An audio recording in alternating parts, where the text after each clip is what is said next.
Axé orixá, lerumiô, axé orixá, lerumiô, bobó no tio ine, coiro molé obaô, axé orixá, lerumiô, axé orixá, lerumiô, axé orixá, lerumiô. Eu vivi a intolerância, o preconceito na pele. O meu filho mais velho, ele era chamado de Júnior Macumba, por eu ser de axé, por eu ter casa de santo. Eu fui fazer direito em 2000 e fundei uma associação em 2004 que defende os direitos religiosos da nossa cultura.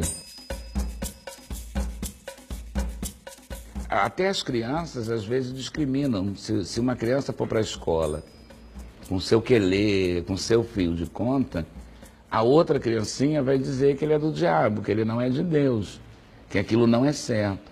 Por quê? Por causa de um conceito, como dizia Mandela, ninguém nasce odiando. A gente aprende a odiar, a gente é ensinado a odiar. Eu tenho um filho que se iniciou pelo Luiz Domolu, que é meu avô, e ele se iniciou com 1 ano e 7 meses. Com 2 aninhos eu coloquei ele numa escola. Aí aos 4 anos começou ele ter uma matéria de religião. A tia falava que quem era da igreja ia pro céu, quem era da macumba não ia pro céu. Só que eu falei pra ela que eu era da macumba. Aí ela falou que eu não ia pro céu. Aí ele chegou em casa transtornado, chorando, não querendo ir mais pra escola. E falando que ela falou que ele não vai pro céu.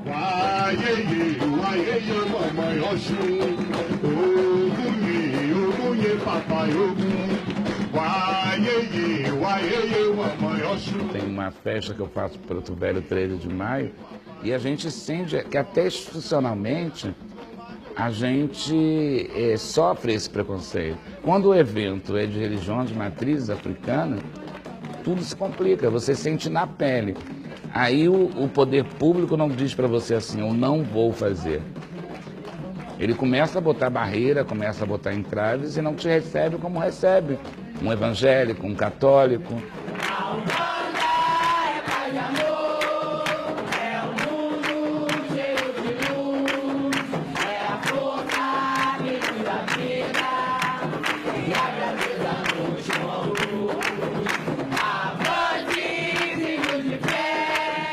Eu denunciei, inclusive no jornal, nós fomos para a comissão da Alerj, porque estavam existindo os bandidos de Jesus. A gente tem relatos de alguns traficantes que se converteram e proibiram os terreiros de funcionar naquele lugar. A gente tem vários relatos disso. É essa perseguição que a gente tem.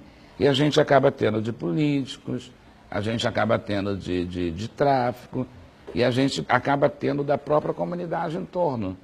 E eu acho isso muito grave. Eu falei no Ministério Público que eu acho que isso é um caso de polícia, só que a gente não consegue provar totalmente isso.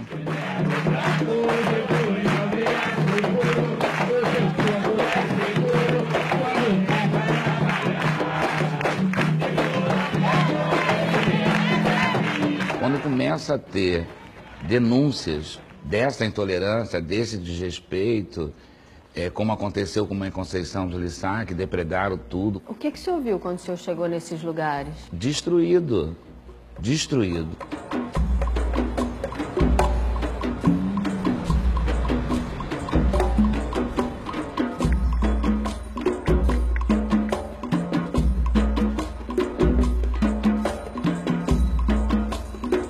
A minha casa é essa. Já tenho essa casa aqui há bem uns 20 anos, quase uns 20 anos. E de uns 8, mais ou menos 8 anos para cá, eu venho sofrendo ataques sucessivos. O último, entraram por ali e atearam fogo no andar superior todo da minha casa. E com isso, a gente ficou impossibilitado de funcionar.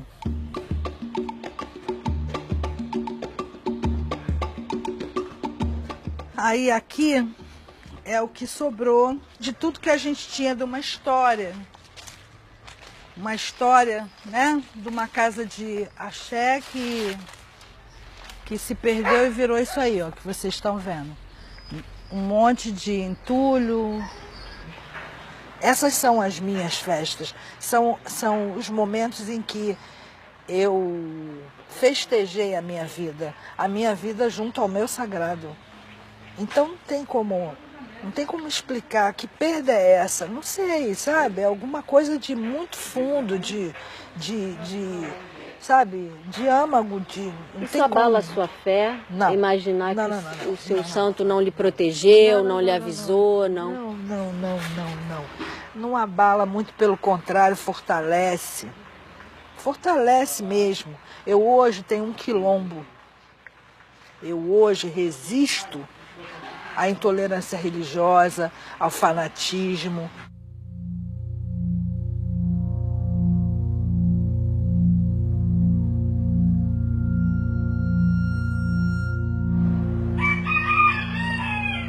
Historicamente no Brasil, nós vivemos intolerância religiosa desde o descobrimento. Porque quando vieram os jesuítas, eles proibiram os índios da prática religiosa deles. Trouxeram os africanos e proibiram aos africanos a prática religiosa deles. Então nós, infelizmente, somos um país que historicamente somos intolerantes religiosos. Agora a gente vai fazer uma de Lissá, que é o meu vodum, dono dessa casa, é a quem eu dedico tudo que eu faço, tudo que eu sou, tudo que eu tenho, é dedicado a ele, porque é ele que me dá tudo.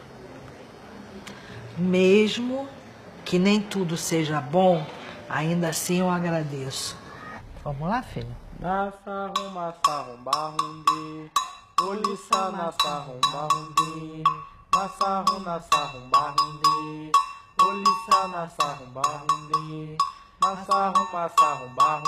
Então, intolerância religiosa é um crime que eu associo muito ao crime de estupro. Por quê? Porque é um crime continuado, porque você não se livra daquilo quando cessa, aquilo permanece e vira uma marca, vira uma mancha, vira uma chaga que não cicatriza, que não seca. Eu não tenho culpa do que acontece aqui. E o meu sagrado também não. Então eu preciso dizer que alguém tem culpa. Vamos com Deus. Obrigada.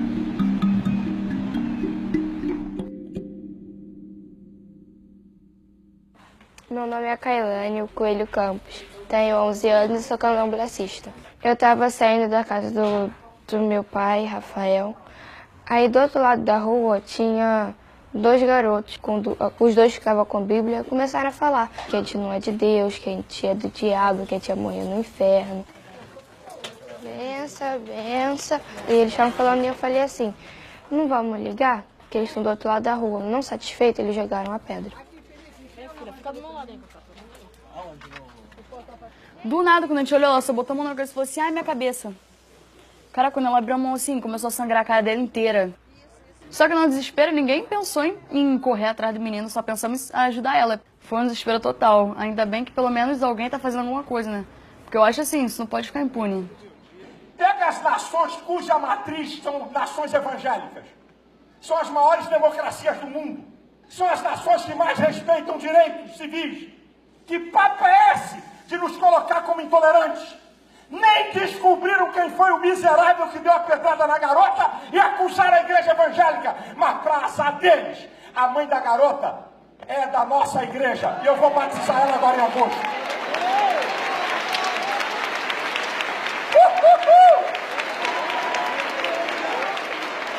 Anjos, vente, capeta! A garota que tomou a pedrada, a mãe dela é daqui. E vai ser batizada em agosto e vai ganhar a família dela inteira.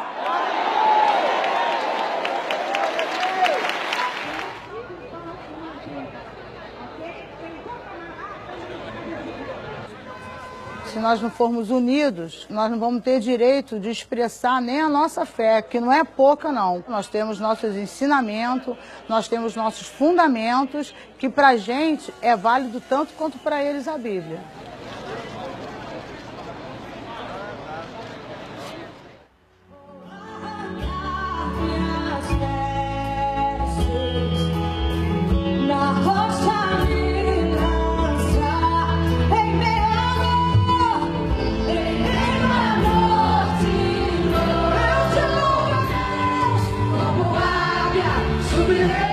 Fortalece a fé do teu povo, é o que nós te pedimos no nome de Jesus.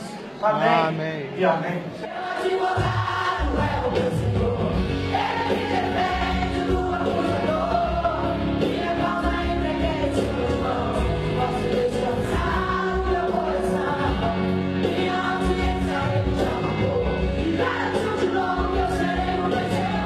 Eu sou de uma família muito tradicional de pastores. Eu sou a segunda geração, já tenho a terceira. Então eu já nasci num lar evangélico, meus pais são educadores, são pioneiros no ensino teológico pentecostal no Brasil. Eu declaro a vitória, eu declaro o milagre de Deus sobre a tua vida, no nome de Jesus. Amém! Os evangélicos, segundo o jornal O Globo, em registro de delegacias é o segundo grupo atingido por intolerância. Primeiro, as religiões afro, depois os evangélicos. Nem por isso nós podemos dizer que o país é um país de intolerantes, porque são grupos pontuais. Quero deixar bem claro que em momento nenhum eu estou atacando a igreja A nem a igreja B, porque eu nem sei se eles são evangélicos. Presta atenção. A atitude deles foi que veio à tona, o linguajar, o que eles começaram a falar para as meninas, para quem estava passando, não é um linguajar de uma pessoa que é de uma católica, de uma messiânica, um candomblessista, jamais iria falar os termos que eles usaram. Eu tenho dito que eu não acredito que um católico, um padre ensina na igreja católica a tacar pedra em quem é de outra religião. Eu não acredito que um líder do candomblé ou da Umbanda ensina a seus adeptos a tacarem pedra em quem é de outra religião. E eu sei que pastor não ensina isso. Algum lesado, algum lerdo, um ato isolado que não representa a nossa comunidade. Os evangélicos nesse país é gente trabalhadora, pacífica, que quer o bem-estar da nação. Os evangélicos são mais de 50 milhões de pessoas. Quem é que vai controlar maluco e doido que está em tudo que é lugar? Ou você acha que eu não sei que tem maluco no meio de evangélico? Tem perturbado mental no nosso meio. Quem vai controlar isso, amigo? Quem é o pastor que vai controlar um abestado desse da vida? Que num ato pessoal dele... Rapaz, eu sou psicólogo. Existe esquizofrênico. Então, a intolerância é uma questão pontual e não é uma questão dogmática, na minha visão. Dentro do candomblé a gente ensina muito você respeitar as pessoas, né? Então a Kalyane, eu acho que a Kalyane vai ser um exemplo para os jovens que virão, sabe, de o que é o candomblé, né? O que você passa por você ser de uma matriz africana? Por que somos tão massacrados? Assim que aconteceu, no dia seguinte eu comecei a falar que não ia sair mais de branco na rua. E não saía de jeito nenhum. Só que depois eu vi que não tinha o porquê eu parar de sair de branco, porque é a minha religião. Então, daí que começou isso tudo, eu falei, agora eu tenho que sair de branco para mostrar que eu sou capaz. Minha família é muito dividida. Eu tenho um primo que é maçom, eu tenho meu ex-marido, que é o avô das crianças, que hoje é uma pessoa, assim, com um peso muito grande dentro da Igreja Católica, mas também é confirmado, também já foi do candomblé. Né? Eu tenho minha filha que agora é evangélica, ela nasceu dentro do candomblé, eu deixei ela para ficar maiorzinha, para não fazer criança e tal. E depois ela conheceu uma pessoa da igreja e tal, e foi indo, e como eu soube até por você, deve ser batizada por aí, entendeu? Eu sou um profeta de Deus. Eu vou declarar para você que você e toda a sua família vão servir ao mesmo Deus. Se tem algum parente, você é a mãe da menina, Eu não posso pedir perdão pelos outros, porque pedir perdão é uma coisa individual. Eu a respeito muito, né, o que ela quer para a vida dela, como eu também não admito que ela venha interferir numa coisa que ela nasceu conhecendo. Ela pode até ter a opção de seguir outra religião, mas da Karina, minha filha, isso aí eu não admito que jamais ela tente ou tirar as filhas, ou falar que isso aqui é do diabo, porque ela viveu a vida toda e ela sabe que não é isso.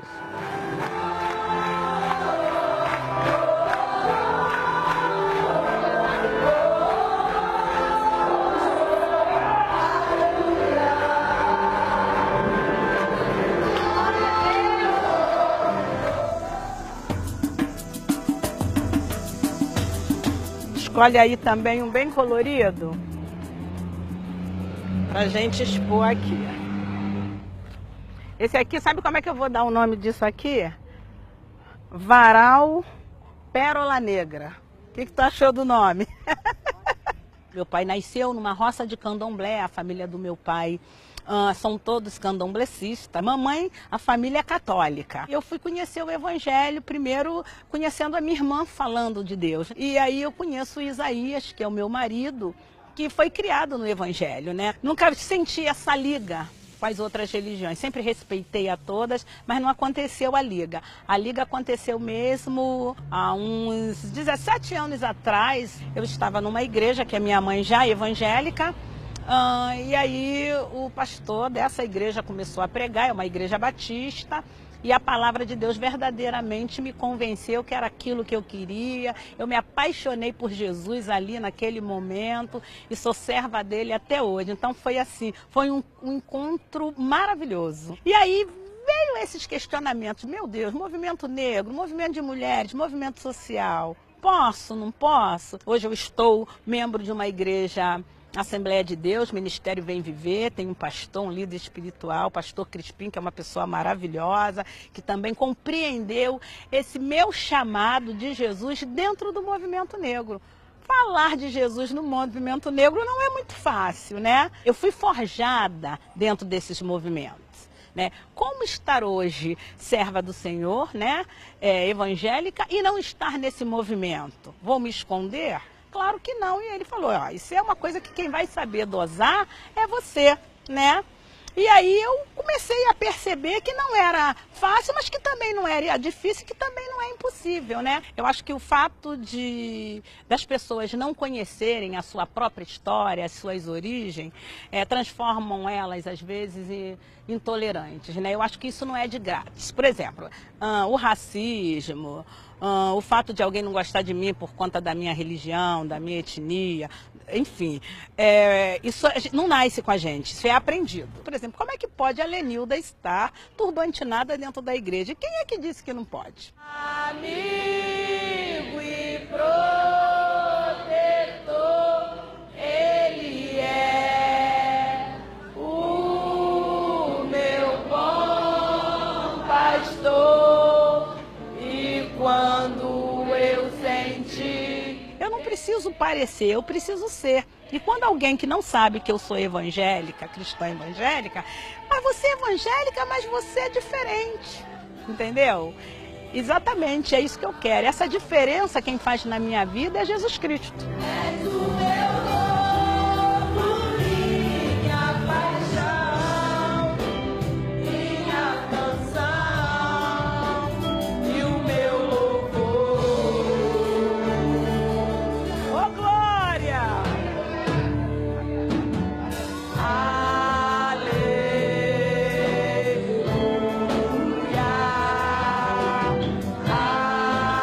Independente de religião, todo mundo conhece essa canção e louva ao Senhor. Vamos lá, gente. Pra quem acha que a vida não tem esperança, fé em Deus, estende a mão e ajuda a criança. Fé em Deus, pra quem acha que o mundo acabou, pra quem não encontrou o amor, tenha fé, vá na fé, nunca perca a fé em Deus.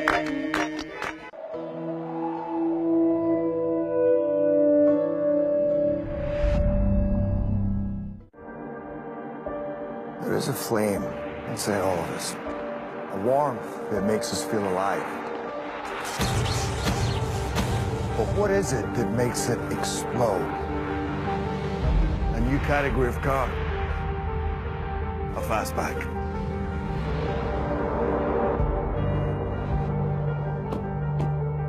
You can't test a machine like this with a quick spinner on the block.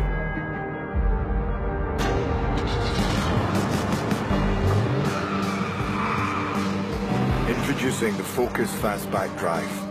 Take the opportunity to test the Focus Fastback on the best highways in the world. Drive on truly legendary tracks. Roads for you to discover the racing driver inside you. That's what you call a test drive. Faça test drive no distribuidor Ford. Cadastre-se e concorra a essa experiência. Chegou o Ford Focus Fastback, carro para quem gosta de carro.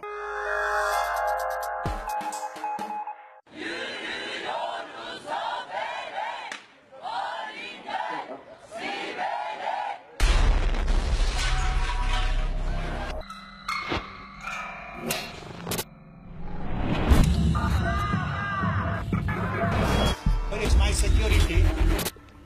I feel. Do ได้เสื้อหน้า Ninguém tem direito de tirar a vida de ninguém, né? Você viu que eu já fui xingada daqui. É muito fácil falar.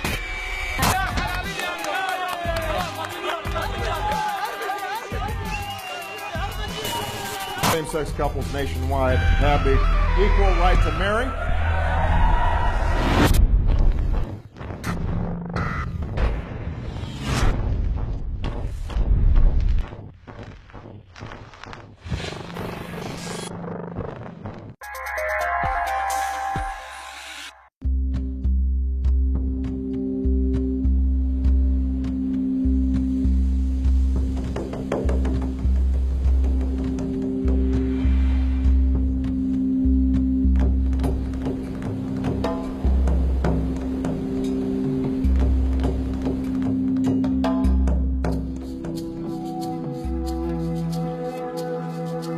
Falar de intolerância religiosa para mim é um momento de muita dor, né?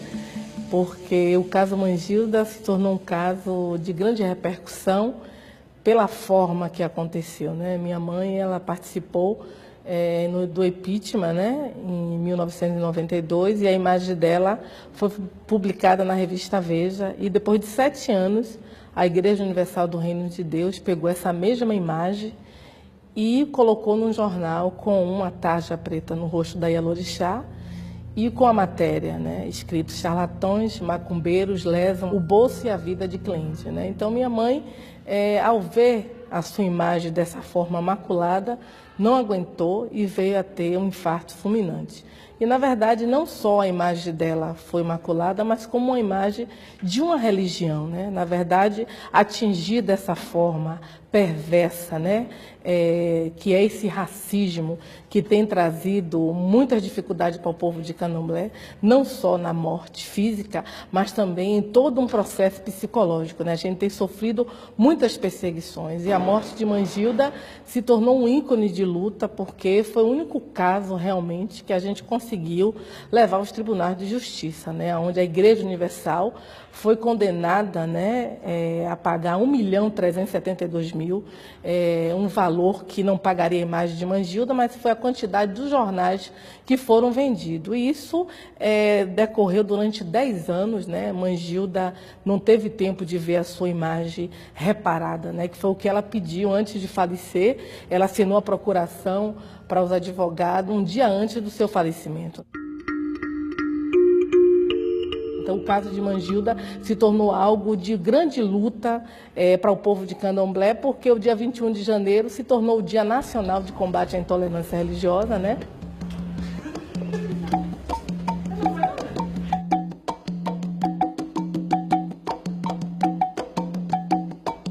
A gente não faz o mal, a gente não cultua o diabo, a gente cultua a força da natureza. Eu evocaria Oxum, né? Que é a dona do meu ori. E evocar Oxum nesse momento é trazer ela para perto de mim, né? Então eu chamo Oxum, Oraiê, Cafidéria Mãe, Majacurabá, Tutuque Miquela é Pandaúcia, Ima Ima, flor da Ima. E bomi, fifé foxum, e bomi, fifé foxum, e bomi, fifé foxum, e bomi, fifé foxum, alaguaré que faleguá, sim, sim, é moriô, sim, sim, que Oxum seja o equilíbrio da transformação do Ori e do Ocã, que a gente possa seguir em paz como as águas claras de Oxum. Aió, Adupé.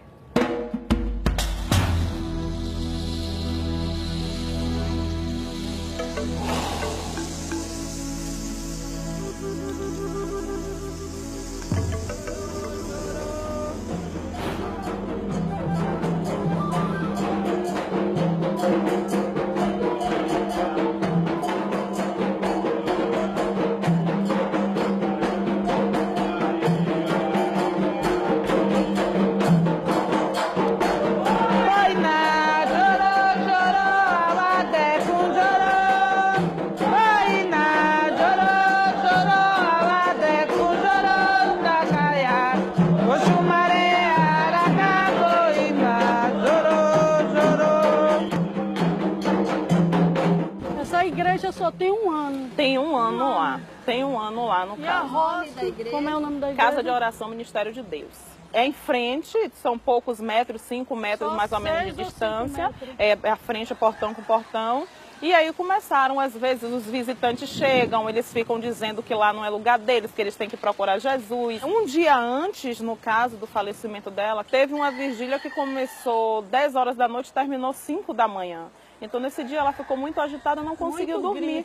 Muito grito. A gente tem isso tudo gravado. Dizendo que quem está lá é Satanás. Esse tipo de coisa. Até as músicas deles são voltadas mais para isso. Dizendo que eles vão ter a vitória, que a gente vai sair de lá, que lá vai se tornar uma igreja. O que mãe Dedé dizia sobre essa situação? Ela dizia que, no caso, ela ter se implantado ali há 45 anos atrás, ela sempre foi muito bem respeitada.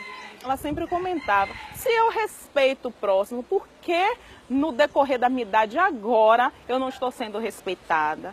Mas só que essa minoria, no caso, eles vieram dizendo que para fazer a diferença, que ia expulsar o Satanás dali, porque o negócio deles era esse. É esse ainda, né? Que com tudo isso, depois do falecimento dela, eles continuam tendo festejo, eles gritam em voz alta tudo isso, eles não pararam. Olha tete, olha tete, olha tete, olha tete, olha tete,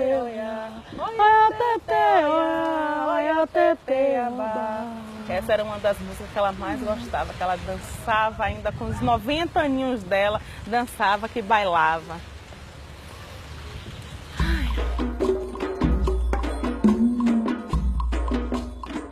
Eu não admito quando as pessoas que se dizem religiosas criaram essa questão de guerra santa. Se é guerra, não é santa. Nem no tempo da escravidão havia essas atrocidades, havia outras coisas. Mas a questão de forçar a ponto de maltratar, de fazer atrocidades com o outro porque não segue a minha religião, eu digo, acho, não tenho certeza, que fé não se impõe. Eu digo porque não sei qual é o melhor é o meu, cada um diz que o melhor é o meu, né? Mas você não pode dizer que o certo é a igreja católica, é a crente, é budista, não, porque se cada um acredita, porque tem fé na sua essência.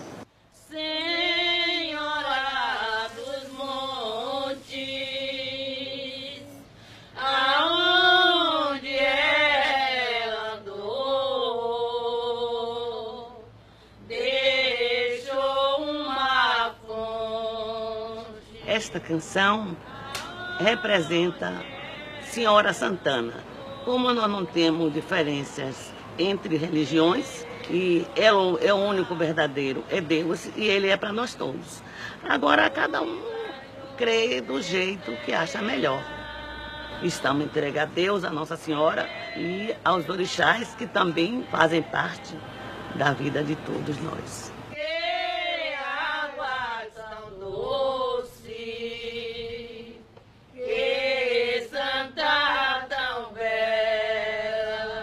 Todos os cantos são cantos católicos? Não, nós cantamos samba, tem música que fala de candomblé, nós somos ecléticos, não temos...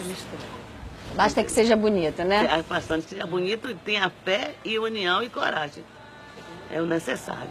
E no grupo tem várias religiões? Tem várias religiões e ninguém é nada contra pessoa nenhuma. Cada um com a sua fé. E nós também temos que acreditar que a fé dos outros serve para nós também. Deus não escolhe religião. Ele ama os filhos do jeito que são.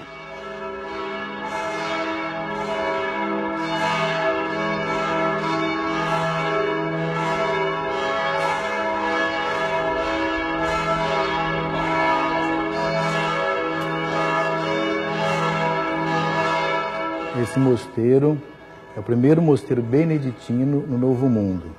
Os monges fundaram esse mosteiro vindo de Portugal em 1582. Então, logo no início da cidade de Salvador. Então, uma casa que está convivendo com a cidade, com várias realidades históricas e culturais dessa cidade durante todo esse tempo. A igreja já tinha trabalhado com o ecumenismo, né, que é o diálogo entre os cristãos, mas não o diálogo entre as outras religiões. E isso começou com o Concílio Vaticano II. E aqui, nesse mosteiro, quem se interessou muito por isso foi o abade Dom Timóteo Amoroso Anastácio, que foi eleito em 1965.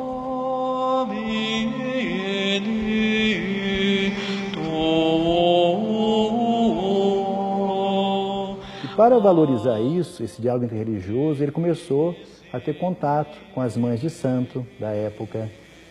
Elas vieram visitar Dom Timóteo. Ele foi fazer uma visita às mães de santo, uma coisa raríssima naquela época. Inclusive foi muito criticado.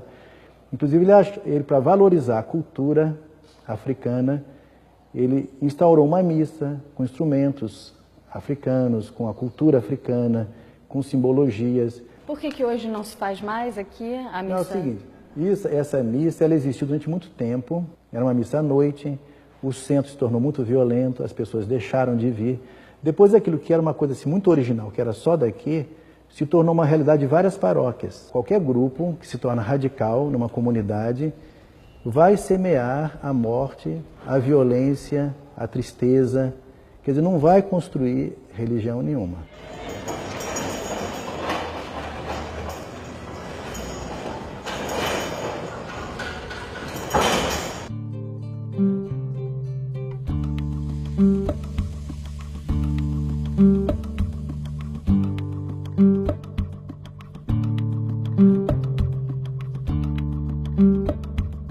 É uma missa católica, rito romano.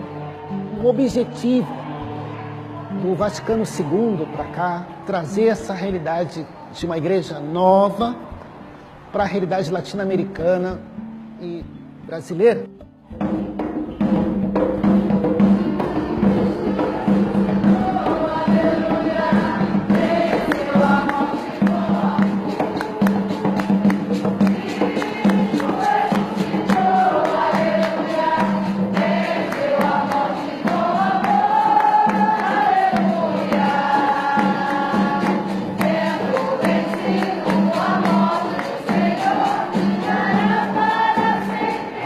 Missa enculturada no 5º domingo da Páscoa.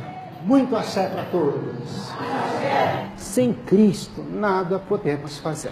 E sempre de novo, essa palavra precisa ser acolhida, essa palavra de Jesus, dentro dessa realidade. Igreja Católica no Brasil, Igreja Católica na Baixada Fluminense. Né? E a grande pergunta era, quem são os rostos desses povos originários no Brasil? Né? Indígenas, negros. Né? E como que a liturgia, a missa, falaria a esse povo?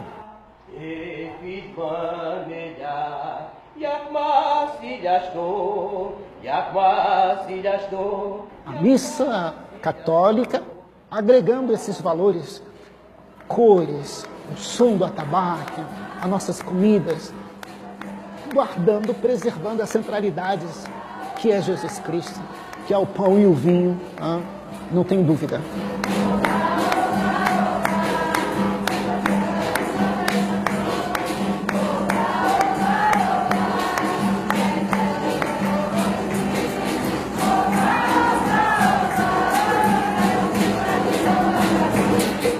falar de intolerância religiosa não é você imaginar só o problema real que passa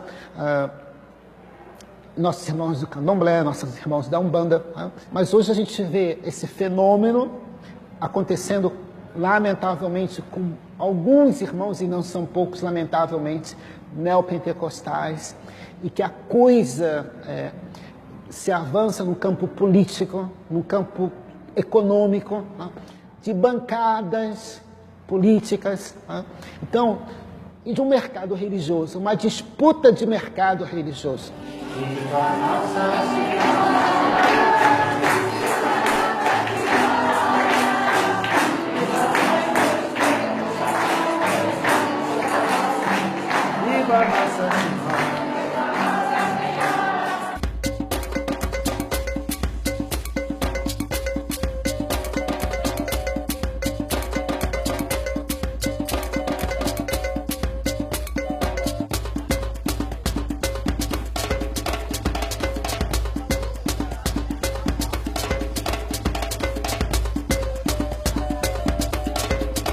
Meu nome de batismo é Efigênia Maria da Conceição. Nasci dia 2 de janeiro de 1946, na cidade de Ouro Preto, no Morro da Queimada. Ali eu fui criada e vim para Belo Horizonte com 9 anos de idade, aonde eu comecei a frequentar um terreiro de Umbanda. Minha mãe não aceitava, minha família não aceitava, porque na minha terra só rezava. Fui criada, estudei no Colégio de Freira, Colégio Santo Antônio, Ouro Preto. E com os 23 anos me iniciei dentro do Candomblé. 25 de agosto eu entrei para rapar minha cabeça. Estou com 35 anos de santo, feita do santo.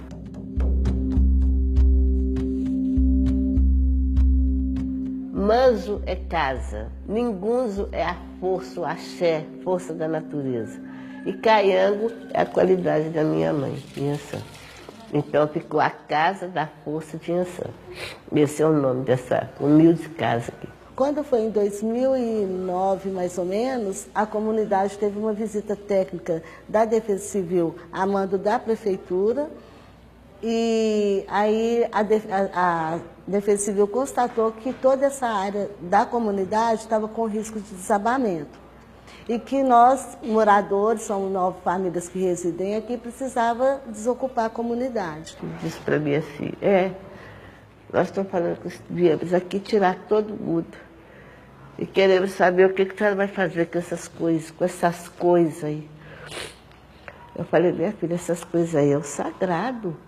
Aqui é o sagrado, esse chão tem um orixá, esse teto, essa comunheira, esse teto tem um outro orixá. Aqui eu tenho 242 filhos de santo. Eu tenho minha família, tenho neto, filho, bisneto. O que vocês estão fazendo comigo? Ah, porque aqui está caindo. Aqui está caindo, tem uns 2 anos que vocês estão falando que isso aqui está caindo. E o que eu vou fazer? Vocês vão levar meu povo para onde? Vão levar para o abrigo, porque eles não podem ficar aqui. Meus meninos ficaram quase 1 ano no abrigo Grande de Freitas. Quando nos colocaram no abrigo com moradores de rua, pessoas desabrigadas que não tinham onde morar, pessoas que eram dependentes químicos, para a gente foi assim uma tortura. Procurei o Ministério Público, a Defensoria Pública, e juntos a gente começou a trabalhar para que a gente conseguisse voltar para a nossa comunidade novamente. E aí, quando a gente chegou aqui na comunidade, a gente constatou que realmente o que a prefeitura teve com a gente foi uma violação, né, foi um ato criminoso de intolerância religiosa, porque eles quebraram tudo que nos liga ao nosso sagrado, quebraram, não deixou uma parede do terreiro em pé, as casas ficaram intactas. Eles não mexeram nos pontos quais os laudos da Defesa Civil alegam que havia risco de desabamento. Esses pontos ainda existem até hoje. Isso está na Justiça. Está na Justiça. E desde que a senhora voltou, nunca mais conseguiu voltar a funcionar como terreiro? Não. Como terreiro de candomblé, não. E o que a senhora sente de estar no seu... Senhora, eu não sinto revoltada, eu sinto tristeza. Eu carregava pedra na cabeça para construir isso aqui. E vou te falar, minha Renata, enquanto eu tiver, em nome de minha mãe, em nome do fosse, eu vou lutar por isso aqui.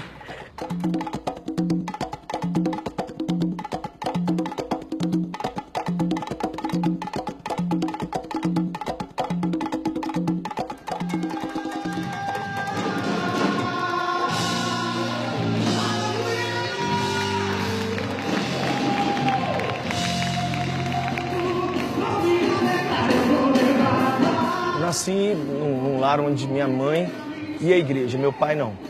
E eu, como filho mais velho, fui levado por ela e aprendi rapidamente, peguei gosto por ler a Bíblia, gostar da Bíblia.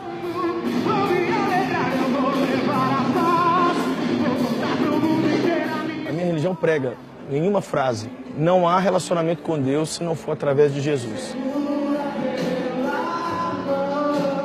Com isso a gente não está depreciando, xingando ou menosprezando nenhuma outra religião. Não há nada contra a André, o Pedro, o João, o Tiago, vamos atacar o centro de macumba tal, a igreja tal. Nunca, isso é uma loucura. Agora, o pensamento, ele é frontalmente contrário. Então, o evangélico, ele não crê, por exemplo, no que prega Umbanda, ou que prega Quimbanda, ou que prega mesmo o espiritismo de mesa. 50 centros de macumba, os maiores 50 centros de macumba de Belo Horizonte, ao redor da praça do Preto Velho, na Cidade Nova, em BH, e no meio da praça, uma imagem do Preto Velho de bronze grande, fumando um cachimbo. E os centros espíritas separados por giz no chão. E a gente vem descendo na rua, do alto do morro. E eu falei assim, com os moleques, Jesus vai mostrar o poder dele na hora que a gente pisar na praça. Porque nós somos autoridade aqui, nesse Preto Velho não. É evangelismo no sapatinho. Nós não vamos gritar, nós não vamos levar o povo para o canto. Se demônio manifestar, nós vamos repreender no mute. Sem tumulto. Ok? Vai ser de 2 em 2. E ó, a regra mais importante. Se der polícia, confusão, FBI, dá o vazare. Some. Quem é o capeta, o diabo, Satanás? Vocês usam Ele é uma muito... pessoa. Ele é uma pessoa. Ele é um anjo caído. E por ter sido demitido da empresa, hoje ele fala mal da empresa. Ele fala mal do chefe e ele agride e fala que o plano de Deus para o homem é uma mentira e ele é um espírito real. Então, se a gente pegar a tesoura agora e começar a retalhar a Bíblia e falar assim, eu quero ficar só com a parte boa, quero ficar só com Deus, com o céu, com os anjos, não dá, porque o mesmo Cristo que pregava uma coisa falava da outra e é nisso que a gente prega aqui e crê. Vai valer a pena, já vale a pena, Deus, porque a nossa alegria está em Ti. Deus, nós queremos viver para o Senhor todas as horas das nossas vidas, em todos os momentos, nós reconhecemos o Senhor. A minha esposa, inclusive, fala muito disso, que na sala de aula dela, ela vive isso. Assim, a palavra hoje no ambiente acadêmico mais usada é tolerar. Se você é gay, tem que tolerar. Se você fuma maconha, tem que tolerar. Se você torce pro time tal, tem que tolerar. Se você é do PT, tem que tolerar. Isso, beleza, não tem problema. Mas o problema é que quando muitas vezes a pessoa quer ser radical na sua postura, não radical para excluir ninguém, mas radical para mostrar que crê no que crê, aí ela é taxada como chata, como intolerante, como homofóbica.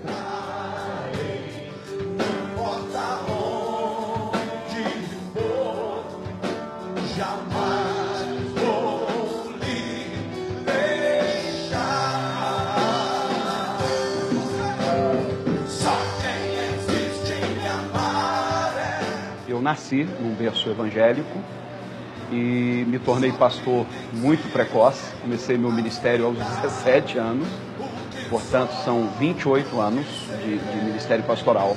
Meu pai era pastor, meu avô também era pastor, então a gente vem de uma estirpe de pastores, né? Hoje nós estamos vivendo um momento ímpar na nossa história. Uma onda de intolerância tem invadido as igrejas, os lares, a sociedade como um todo. E não sejam ingênuos. Há quem se locuplete disso. Há quem queira ver o circo pegar fogo, porque rende votos. Você polarizar opiniões, isso rende capital político. A única coisa que eu não tolero é a intolerância. O Brasil é um país conservador. O discurso fundamentalista ainda exerce certo poder de fascínio, principalmente sobre os incautos. A gente recebe aqui mães de santo, pais de santo, com o maior carinho, com o maior amor. Me perguntaram essa semana, você pregaria numa igreja gay? Por que não? E se me convidarem para ir a um terreiro, por que não? E se me convidarem para ir a uma mesquita muçulmana, por que não? Sabe, eu não consigo enxergar esse abismo que as pessoas enxergam. Nós somos todos humanos em busca de Deus. Hoje, infelizmente, a indústria religiosa, ela vive em função de um diabão, sabe? De uma figura mitológica que assuste, porque as pessoas são mantidas ou pela culpa ou pelo medo. Então o diabo serve, acaba se fazendo útil dentro do marketing das igrejas. Eu não acredito que se deva demonizar nenhuma expressão cultural. É um crime que se faz à cultura africana atribuir a ela aspectos demoníacos.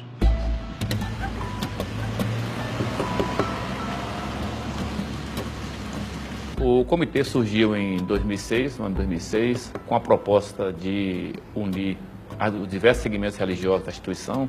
Eu sou presidente do núcleo espírita da minha corporação e hoje, na condição de comandante-geral, muito me orgulho, me honra, porque eu acreditei nesse comitê. Em 2005, a Polícia Militar ela fez um grande congresso religioso e não foram convidados, infelizmente, em uma cidade como Salvador, num estado como a Bahia, nenhum líder de religião de matriz africana. É nosso companheiro Eurico, na época sargento da Ativa, ele se resignou contra essa situação e contestou o fato, né? O comandante falou uma coisa que nos marcou bastante, que ele disse que ele não podia negar esse pleito como comandante, ainda mais que ele era um homem negro. O papel do comitê, não só para a religião de matriz, mas para as outras religiões, é que o policial se sensibilize e entenda, né, como nós podemos conviver com as diferenças. Uma experiência muito positiva, que a gente pode dialogar perfeitamente, sem nenhum problema, sem nenhuma barreira. Se a gente sair daqui de 2015 e for para 1920 e alguns poucos, a gente lembra de uma polícia militar que perseguia terreiros, né, que invadia terreiros e inclusive não invadia de forma ilegal. Era algo legal que se instalava aqui na cidade. Exatamente, no estado da Bahia. Em 2015 estamos aqui, né, juntos, falando sobre essa integração. Então eu percebo que a Polícia Militar, ela evoluiu. E aí quando a gente leva, esse policial sai do seu trabalho e leva esse ensinamento que aprendeu dentro da polícia para sua casa, acaba chegando para a sociedade também. Tem uma passagem bíblica que fala que é o tempo de plantar e o tempo de colher, né? E nós da religião de matriz africana, a gente sempre diz que tudo com tempo tem tempo. Estamos juntos, polícia e comunidade, pela corrente do bem. Que Deus abençoe a todos e todas. Agora nesse mês de agosto.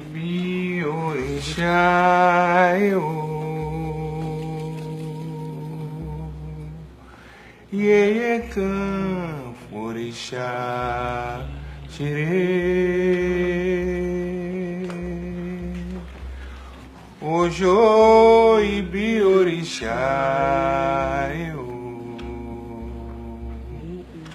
Ekan orixá. Não me engane, que eu não tolero. O meu amor não é de lero. Saio de casa, me deu um tchauzinho. Foi fazer farra com o meu vizinho. Não me engane, que eu não tolero. Muita gente diz assim, a senhora é ecumênica. Eu acho que é uma questão de respeito. Você mora aqui junto a mim. Tem sua casa, eu tenho a minha. Você vive as suas custas, eu vivo a minha. Você profetiza a sua fé, o que você quer. O que é que eu tenho com isso? O que é que você tem comigo? Se nós vivêssemos em harmonia, não seria outra coisa? Licença, eu não vou pedir. Já entrei, estou aqui.